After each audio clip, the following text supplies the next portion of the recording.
Join us now as we look at this week's edition of Raw, as well as the wildest news stories and rumors you need to know, including bad news as Liv Morgan is legitimately injured. Her injury has caused a number of plans to be cancelled. Rhea Ripley breaks character to address Liv Morgan's injury. WWE are refusing to bring back a former champion. A WWE star is receiving a major push. CARLITO says Triple H was never a fan of his character, and much more.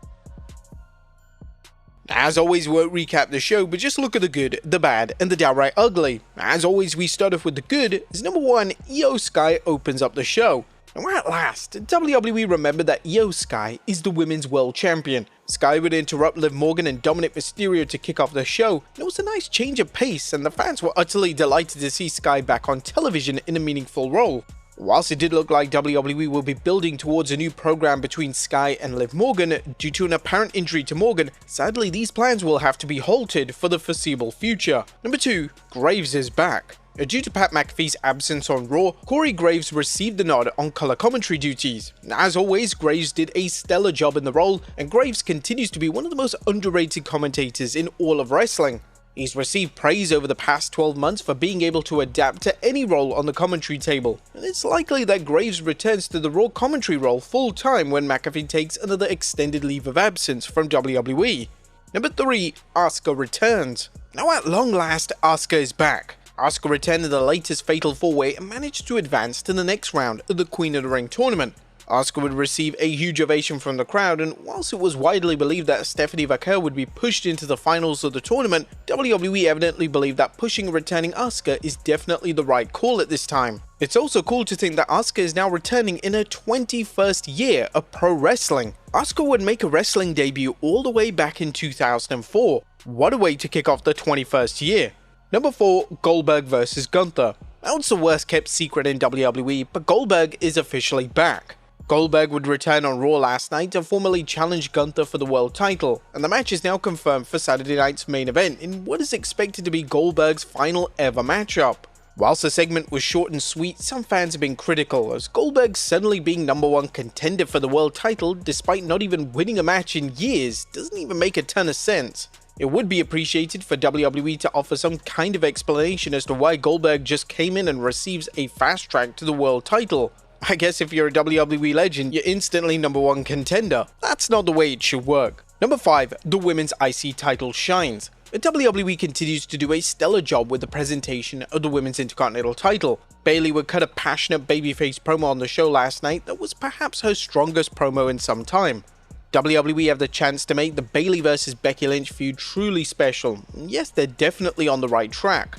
WWE would also deliver a backstage segment between Bayley and Lyra Valkyria, and it was explained that Bayley hadn't been returning Valkyria's text messages. It's great to see that WWE are keeping Valkyria in the mix, as her work with the Women's Intercontinental title was stellar, and she deserves to maintain a prominent fixture on Raw, and a chaotic main event. Raw was main evented by a chaotic Fatal 4-Way between Jey Uso, Sheamus, Rusev, and Bronson Reed. The match was an excellent way to end the show, and as expected, main event Jey advanced in the next round of the King of the Ring tournament. Once Jey picked up the W, Mr. Money in the Bank Seth Rollins would interrupt and look to set his sights on a pro Uso. However, in an unexpected twist, the American Nightmare Cody Rhodes would make the save for his friend, and in a fantastic act of continuity, Rollins refused to get physical with Rhodes and instead decided to leave the ring. That was good. What about the bad is number 1, the tag division. Raw's tag division continues to be a major flaw on the show. The New Day would cut a promo during the commercials to state that nobody was worthy of challenging them. It does look like they planted the seeds for a New Day vs Usos feud, and this is mainly based on New Day's social media antics, and this would be a positive step forward for the tag division.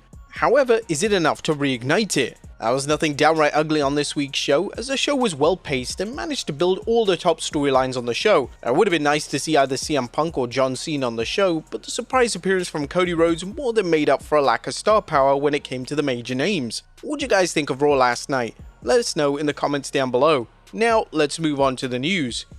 Now, first story looks at Liv Morgan legitimately injured. Now, our top story today takes a look at the latest when it comes to Liv Morgan's injury. Last night on Raw, Morgan was wrestling Kairi Sane when just minutes in, the match was called off. Morgan had an awkward landing and she looked to be in immense pain. It's believed that Morgan suffered a separated shoulder, which is sadly one of the more frequent injuries that occur in the squared circle. A PW insider is reporting that the injury is totally legitimate and isn't being used to write Morgan off television for an outside project.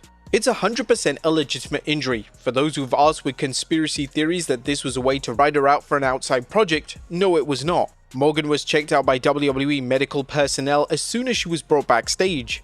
PW Insider's report also notes that WWE are waiting to learn the severity of the dislocation, and this will determine how long Morgan will be out of action for. WWE is waiting to learn the severity of the dislocation, which would determine how long Morgan would be out of physical action. If it is a severe dislocation, it could be upwards of 16 weeks before someone is cleared for athletic activity. But again, this is all dependent on the final diagnosis in terms of how severe the dislocation is, and that has not been determined as of this writing. We're told it was being seen as a freak occurrence, and there's no heat on anyone. But now has a major match been cancelled. Due to Liv Morgan's injury, there's now concern from fans when it comes to Evolution. Morgan didn't just launch a new program with Io Sky on Raw last night, she also started a feud with Nikki Bella last week.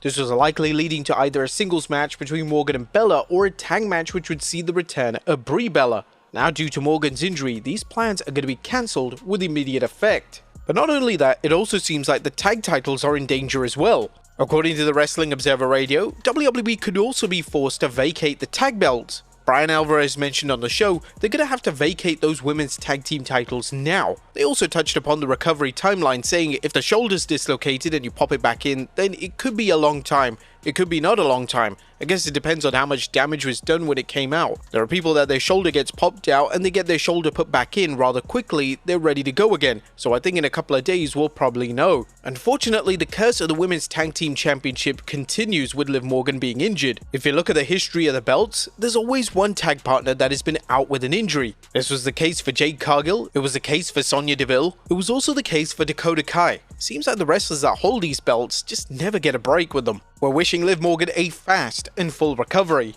But next up, Rhea Ripley breaks character to call out disrespectful fans. Now, while it's always the case when a real-life injury occurs, some fans take things way too far. A certain portion of the fans was celebrating that Liv Morgan was hurt on Raw, and a kayfabe arch-rival Rhea Ripley decided to take to X to call these so-called fans out. PSA, don't celebrate an injury. Disgusting behavior. Don't be like them. Now, it goes without saying that this type of behavior is not okay. Additionally, it's also not okay to attack Kairi Sane. Injuries can occur at any time, especially one such as a shoulder dislocation. Many fans are calling Kairi Sane out for not looking out for Liv Morgan, but what in the world was she supposed to do at the time? Administer first aid? No, just let the referees and WWE staff handle the situation. Next up, Carlito says Triple H was never a fan of him. A former WWE star Carlito has spoken out regarding his recent WWE release. Carlito appeared on Busted Open Radio yesterday, and according to Carlito, the more comedic side of his character was his idea, and he stated that Triple H wasn't a fan of it. I orchestrated that. Some people were complaining they have him as an idiot, but those were all my ideas. I took literally creative as nothing for you, and I made something of it. And I went there and I said, I'm not going to complain, I'm one of the older guys, I'm not going to get prioritized and I'm not going to get pushed. And Hunter, Triple H is not a fan of Carlito. I think he personally likes me, but I think he was never a big fan of the character. Carlito would also reveal that whilst he wasn't exactly shocked when it came to his WWE release, he does wish he got to finish his storyline with the Judgment Day faction. I wasn't too surprised or too shocked, you know what I mean? I signed for 2 years and it actually went better than I thought it would go. The only thing is I'm a professional, you know what I mean? They could have told me and I would have, okay, at least let me finish up the story for the Judgment Day so they can keep going. You know what I mean? I don't know why do something where do think it's a disrespect to the fans that, you know what I mean, they drop the storyline. Carlito makes a strong case here. To suddenly remove a stable member out of a popular faction makes zero sense, and it would have been welcomed if WWE at least offered a kayfabe explanation as to why Carlito is no longer on WWE television. What's also kind of cool at the same time is that Liv Morgan still has Carlito on her shin pads. Next up, a WWE star to receive a major push. Now it looks set that WWE star Julia will be receiving a major push upon the card on SmackDown. According to a new report from PW Insider, the internal belief in WWE is that Julia will be heavily showcased on the Blue brand in the coming weeks. Julia's firmly set her sights on Zelina Vega and the Women's US title, and fans are theorizing that WWE are actually going to commit to crowning Julia as the new US champion. Next up, a future WrestleMania main eventer revealed. An Evolve talent has been so impressive in the eyes of WWE management that they see them as a future WrestleMania main eventer. According to Fightful Select, Kaylee Armstrong has been receiving high marks for her work and she's been considered for a call-up to NXT. An Evolve talent has impressed many in WWE. Fightful Select spoke to sources in WWE that indicated that Kaylee Armstrong has turned heads of late, especially while working the recent Evolve tapings. There were people within the company who gave her high marks as far as saying she could be a future WrestleMania main eventer. Those that we heard from also said that she's already been discussed for a full-on call-up to the NXT roster. It was expected that she should get the call-up while serving as Evolve champion and has already regularly been working NXT live events. According to official records, Armstrong has only had 25 matches, so to be labelled as a future main eventer at WrestleMania with such little experience is a significant nod of approval from WWE. Next up, WWE refusing to bring back a former champion. WWE has zero plans whatsoever to ever bring back Alberto Del Rio. Body Slam reports that a return for Del Rio isn't being considered at all, and there's been no outreach to Del Rio when it comes to a return. Despite WWE acquiring AAA, it's widely believed that their stance on this won't change. And finally, an iconic WWE character has been retired. And our final story today takes a look at confirmation when it comes to the retirement of an iconic WWE character. Dustin Rhodes took to X yesterday to state that his legendary character known as Goldust is now retired forever. Rhodes stated that he's happy where he's at, which is likely to be a reference to him using his real identity in AEW. Goldust is one of the most